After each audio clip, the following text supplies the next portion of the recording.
ನಮೋ ವಾಲ್ಮೀಕಿಯೇ ನಮಸ್ಕಾರ ಬಂಧುಗಳೇ. ನಾನು ನಿವೃತ್ತ ಪ್ರಾಧ್ಯಾಪಕ ಡಾಕ್ಟರ್ ಅರ್ಜುನ್ ಪಂಗಣ್ಣವರ್. ಹೇ ಸೀತಾರಾಮ್ ವಾಹಿನಿಯ ವಾಲ್ಮೀಕಿ ರಾಮಾಯಣ ಅಂದು ಇಂದು ಚಿಂತನ ಕಾರ್ಯಕ್ರಮದ 544ನೇ ಸಂಚಿಕೆಗೆ ತಮ್ಮೆಲ್ಲರಿಗೂ ಸ್ವಾಗತ. ಮಹಾಕವಿ ವಾಲ್ಮೀಕಿಯವರು ಇಲ್ಲಿ ಹನುಮನ ಮೂಲಕ ಸೀತೆಯನ್ನು ಸುತ್ತುವರೆದು ಕೊಟ್ಟಂತಹ ಕಾವಲಿಗೆ ಕೂತಂತಹ ರಾಕ್ಷಸಿಯರ ಪ್ರಭೇದಗಳ ಬಗ್ಗೆ, ಅವರ ದೇಹಗಳ ಬಗ್ಗೆ ಹೇಳ್ತಾ ಹೊಂಟದ. ಅದನ್ನೇ ಮುಂದುವರಿಸಿ ದೇಹದಲ್ಲಿ ಹೂತ ಒಂಟೆ, ಕುದುರೆ ತಲೆಗಳು. ಅವ್ರೇನು ಮಾಡಿದ್ರು ಗೊತ್ತಾ? ಹೂತ ತಲೆ, ಒಂಟೆ ತಲೆಗತ್ತೆ ಮಾಡ್ಕೊಂಡಿದ್ರು. ಇನ್ನು ಕೆಲವರು ಕುದುರೆ ತಲೆಗಳನ್ನು ಹಾಕ್ಕೊಂಡಿದ್ರು. ಒಕ್ಕೈ ಇಲ್ಲಿ ನೋಡಿ, ಮತ್ತು ಮುಂದುವರೆದು ಕೆಲವರು ಒಕ್ಕೈ ಅಂದರೆ ಒಂದೇ ಕೈದವರಿದ್ದರು, ಒಂದೇ ಕೈದ ರಾಕ್ಷಸಿಯರಿದ್ದರು. ಇನ್ನು ಕೆಲವರು ಒಕ್ಕಾಲು, ಒಂದೇ ಕಾಲಿನ ರಾಕ್ಷಸಿಯರು. ಮುಂದೆ ಕತ್ತೆ ಆಕಾರದ ರಾಕ್ಷಸಿಯರು, ನೋಡೋಕೆ ಕತ್ತಿಗತೆ ಕಾಣಿಸಿದ್ರು. ಅವರು ಕುದುರೆ ಆಕಾರದವರು, ಕುದುರೆಗತೆ ಕಾಣುವಂಥ, ಹೋಲಿಕೆಯಲ್ಲಿ ಕುದುರೆಗತೆ ಕಾಣುವಂಥ ರಾಕ್ಷಸಿಯರು. ಕಪಿಗಳ ಹೋಲುವಂಥ ರಾಕ್ಷಸರು. ಅವರ ಜೊತೆಗೆ ಅವರ ಕಿವಿಗಳು ಕೂಡ ಕೆಲವರು ಕತ್ತೆ ಕಿವಿಗಳಿದ್ದು, ಕೆಲವರು ಕುದುರೆ ಕಿವಿಗಳ ಹಂಗಿದ್ದು, ಕೆಲವರು ಒಂಟಿ ಕಿವಿಗಳ ಹಂಗಿದ್ದು, ಕೆಲವರು ಮಂಗ್ಯಾನ ಕಿವಿ ಹಂಗಿದ್ದು. ಇಂತಹ ರಾಕ್ಷಸರು ಅಲ್ಲಿ ಇದ್ದರು. ಮುಂದುವರೆದು ಮೂಗಿಲ್ಲದ ರಾಕ್ಷಸಿಯರು, ಮೂಗ ಕಾಣಿಸಾಗಿಲ್ಲ ಅವರು, ಅಂಥವ್ರಿದ್ರು. ದೊಣ್ಣೆ ಮೂಗಿನ ಆಕಾರಗಳು ಹಾಕತ್ತಾರೆ. ಒಂದು ಸಪೂಟ ಮೂಗ, ಇದಕ್ಕೆ ಅಂಟೋಲ್ ಬಿದ್ದಿತ್ತದು, ಅಂದರೆ ಮ್ಯಾಗಿನ ಹನಿ ಮೂಗ ಬಾಯಿ ಎಲ್ಲ ಒಂದದು ಸಪೋಳಾಗಿಬಿಟ್ಟಿತ್ತು. ಇನ್ನು ಎರಡನೇದು ದೊಣ್ಣೆ ಮೂಗ, ದಪ್ಪ ಮೂಗು. ಮುಂದೆ ಕಿಶಿಮೂಗು ಅಂತ ಹೇಳ್ತಾರಲ್ಲ, ಮೂಗನ ಹಳ್ಳಿ ದೊಡ್ಡವಾಗಿರ್ತಾವೆ, ಹಿಂಗೆ ಕಿಶಿಮೂಗು ಅಂತ ಕರೀತಾರೆ. ಅದನ್ನು ಕಿಶಿಮೂಗು ಬೇಯ್ಬೇಕಾದ್ರೆ ಕಿಸ್ಮೂಗಿ ಅಂತ ಕರೀತಾರೆ. ಕಿಶಿ ಅನ್ನೋ ಭಾಳ ಶಬ್ದಗಳನ್ನು ಬಳಸ್ತಿರ್ತಾರೆ. ಇಲ್ಲಿ ಕಿಶಿಮೂಗು ಅಂದರೆ ಅಗಲವಾದಂಥ ಮೂಗಿನ ಹಳ್ಳಿಗಳು. ಡೊಂಕು ಮೂಗ ನೋಡ್ರಿ, ಮೂಗಿನ ಕೆಲವೊಂದು ಮಂದಿ ಭಾಳ ಸ್ಟ್ರೇಟ್ ಇರ್ತದೆ. ನಮ್ಮ ಸಂಪಿಗೆ ಹೂವಿನ ಇದಿರ್ತದಲ್ಲ ಮಗ್ಗೆ, ಹಂಗೆ ನೇರವಾಗಿರ್ತದೆ. ಇನ್ನು ಕೆಲವ್ರದ್ದು ಮ್ಯಾಗಿಂದ ನೇರ ಮುಂದೆ ಬಂದು ಗುಂಡಾಗಿರ್ತದೆ. ಇನ್ನು ಕೆಲವ್ರದ್ದು ಏನಾಗ್ತದೆ, ಮುಂದೆ ಬಂದು ಗಿನಿದು ಒಂದು ಮೂಗು ಇರ್ತದಲ್ಲ, ಹಾಗೆ ಕಾಣಿಸ್ತದೆ. ಇನ್ನು ಕೆಲವ್ರದ್ದು ಬಂದು ಈ ಕಡೆ ಬಲಗಡೆ ಹೊಳ್ಳಿರ್ತದೆ, ಇಲ್ಲದ ಮುಂದಿನ ತುದಿ ಎಡಗಡೆ ಹೊಳ್ಳಿರ್ತದೆ. ಈ ರೀತಿ ಮೂಗನ್ನು ಉಳಿದಂಥ ರಾಕ್ಷಸರನ್ನು ಅಲ್ಲಿದ್ದರು, ರಾಕ್ಷಸಿನಿಯರು.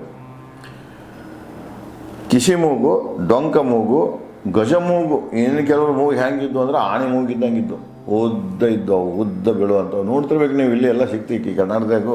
ಯಾಕಂದ್ರೆ ಈ ಬೇರೆ ಬೇರೆ ದೇಶದ ಹೊರಗಡೆಯಿಂದ ಏನು ಆಕ್ರಮಣಕಾರರು ಬಂದಿದ್ರಲ್ಲ, ಅವರೆಲ್ಲ ಕೆಲವೊಂದು ಇಲ್ಲಿ ಬಿಟ್ಟು ಹೋಗ್ಯಾರ. ಅವರು ಇಲ್ಲೇ ಕೆಲವು ಮಂದಿ ಉಳಿದಾರ. ಅಂಥವ್ರೆಲ್ಲ ಸಿಗ್ತಾರೆ ನಿಮ್ಗೆ. ಅರಬ್ ಕಂಟ್ರಿಗಿಂದ ಬಂದವ್ರದ್ದು ಮೂಗ್ಗಳನ್ನು ನೋಡ್ರಿ ನೀವು, ಚಲೋ ಉದ್ದಿರ್ತದೆ ಮೂಗಲ್ಲಿ. ಅಂಥವ್ರೆಲ್ಲ ಇವತ್ತು ನಮ್ಮಲ್ಲಿ ನಿಮ್ಗೆ ಕೇರಳದಾಗ ನೋಡೋಕೆ ಸಿಗ್ತಾರೆ. ಇಲ್ಲ ನಮ್ಮ ಕರ್ನಾಟಕ ಅಂದ್ರೆ ರಾಯಚೂರಲ್ಲಿ ನಿಮ್ಗೆ ನೋಡೋಕೆ ಸಿಗ್ತಾರೆ. ಆ ಕಡೆ ಗುಲ್ಬರ್ಗ ಸೈಡ್ಗೂ ನೋಡೋಕೆ ಸಿಗ್ತಾರೆ. ಅದು ಗೊತ್ತಾಗ್ಬಿಡ್ತೈತೆ ಅವ್ರು ನೋಡಿದ ತಕ್ಷಣ, ಈ ತಳಿ ಏನೈತಿ, ಇದು ಭಾರತದ ತಳಿ ಅಲ್ಲ, ಇದು ಮಿಲ್ಲಿಸ್ ತಳಿ ಐತಿ ಅಂಥೇಳಿ ಸ್ಪಷ್ಟವಾಗಿ. ಅಲ್ಲಿ ಧರ್ಮ ಬರೋದಿಲ್ಲ, ಮತಧರ್ಮ ಬರೋದಿಲ್ಲ. ಆ ಮುಸ್ಲಿಮ್ ಆಗಿರ್ಬೋದು ಅಥವಾ ಹಿಂದೂ, ಯಾವುದೇ ಧರ್ಮ ಸ್ವೀಕಾರ ಮಾಡ್ಕೊಳ್ಳಿ, ಆ ಶರೀರದ ಏನಿರ್ತದಲ್ಲ, ಬೀಜದಿಂದ ಹೊರಗೇನು ಬಂದಿರ್ತದಿಲ್ಲ ಗಿಡ, ಆ ಗಿಡದಲ್ಲಿ ಬದಲಾವಣೆ ಕಾಣುವುದಿಲ್ಲ. ಮುಂದೆ ಗಜಮೂಗು, ಹಣೆ ಮೂಗು ರಾಕ್ಷಸಿಯರು ಇದ್ದರು. ಮೂಗು ಹಣಿಗೆ ಹತ್ತಿರಂಗೆ ಕಾಣಿಸ್ತಿತ್ತು. ಮುಂದುವರೆದು ದೊಡ್ಡ ಪಾದ, ದೊಡ್ಡ ತಲೆ, ಪಾದಗಳ ಸಹಿತ ಪಾದ, ಮುಂದಿನ ಪಾದಗಳದ. ಕೆಲವರು ಸಣ್ಣ ಪಾದ ಇರ್ತಾವೆ, ಇನ್ನು ಕೆಲವರು ದೊಡ್ಡ ಪಾದ ಇರ್ತಾವೆ. ಕೆಲವರು ಅಗಲಿರ್ತಾವೆ, ಕೆಲವರು ಉದ್ದಿರ್ತಾವೆ. ದೊಡ್ಡ ಪಾದ, ದೊಡ್ಡ ತಲೆ, ತಲೆನೂ ಹಂಗೆ, ಸಣ್ಣ ತಲೆ, ದೊಡ್ಡ ತಲೆ. ಮುಂದೆ ದೊಡ್ಡ ಸ್ತನಗಳು ಕೂಡ ದೊಡ್ಡ ಇದ್ದವು.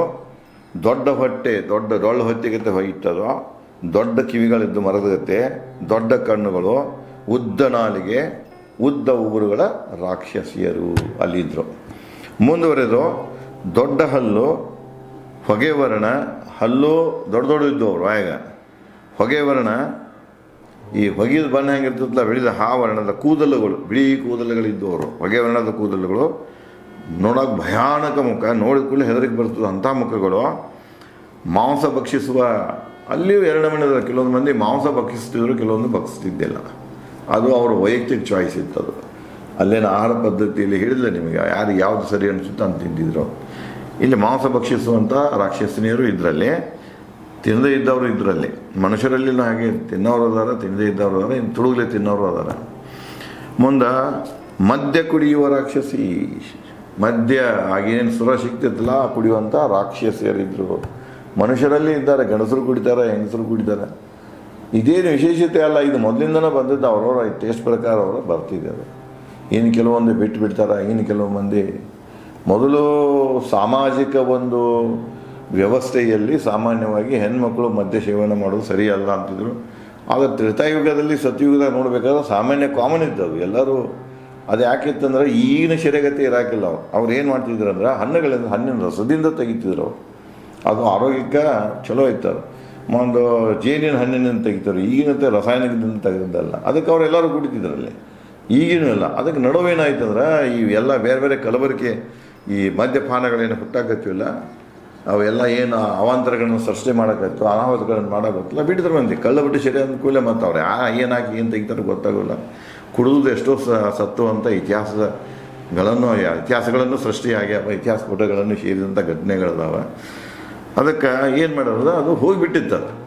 ಸಾಮಾಜಿಕ ವ್ಯವಸ್ಥೆಯಲ್ಲಿ ಸಾಮಾನ್ಯವಾಗಿ ಭಾರತೀಯ ಸಾಮಾಜಿಕ ವ್ಯವಸ್ಥೆಯಲ್ಲಿ ಹೆಣ್ಣು ಸೆರೆ ಕುಡಿದು ಕಡಿಮೆ ಇತ್ತು. ಸಾಮಾನ್ಯವಾಗಿ ಯಾರು ಕುಡಿತಿದ್ರಪ್ಪ ಅಂದ್ರೆ ಅವರು ಆ್ಯಂಟಿ ಸೋಷಿಯಲ್ ಎಲಿಮೆಂಟ್ಸ್ ಇದ್ದವ್ರು ಕುಡಿತಿದ್ರು. ಈಗ ಹಾಗಿಲ್ಲ, ದ್ಯಾಟ್ ಬಿಕೇಮ್ ಎ ಫ್ಯಾಷನ್. ಏನು ತಪ್ಪಿದೆ, ಸಮಾನತೆ ಇದೆ, ಅವರು ಕುಡಿತಾರೆ, ನಾವು ಕುಡಿತೀವಿ, ಏನಾಗಿತ್ತು ಮತ್ತು ಒಳ್ಳೆ ಮರುಕಳಿಸ್ತಾ ಇದು ಬರ್ತಾ ಇದೆ.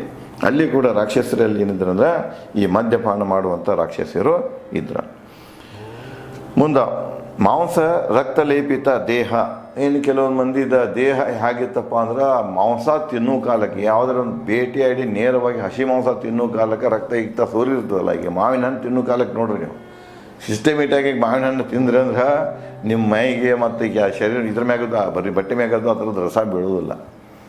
ನೀವು ಒತ್ತಂಗೆ ತೊಗೊಂಡ ತಿನ್ನಾಕತ್ತಿದ್ರಪ್ಪ ಅಂದ್ರೆ ಸೀಪಾಕ್ ನೋಡೋಕೆ ಅದು ಎಲ್ಲರ ಸೋರಿಕಶೆ ಮೈ ಮ್ಯಾಗ ಬಿದ್ದಿರ್ತದೆ. ಸಾಮಾನ್ಯ ಮಾವಿನ ಹಣ್ಣು ಸೀಸನ್ ಬಂದಾಗ ನೋಡ್ರಿ ನೀವು, ಮಾವಿನ ಹಣ್ಣು ಪ್ರಿಯರಲ್ಲಿ ಇದೇನು ಇರ್ತದಲ್ಲ ಬಟ್ಟೆಗಳ ಮೇಲೆ ಅಲ್ಲೆಲ್ಲಿ ಹತ್ರದ ಕಲಿ ಇರ್ತದೆ. ಅದೇ ಪ್ರಕಾರ ಇದು ಬೇಟೆಯಾಡಿ ಏನು ಮಾಂಸ ತಿಂತಿರ್ತಾರಲ್ಲ, ಅದು ಮಾಂಸದಿಂದ ಸೋರುವಂಥ ರಕ್ತ ಆಯಿತು ಏನಾಯ್ತಲ್ಲ ಎಲ್ಲ ಬಿದ್ದಿರ್ತದೆ ಅಂಥವ್ರಿದ್ರು.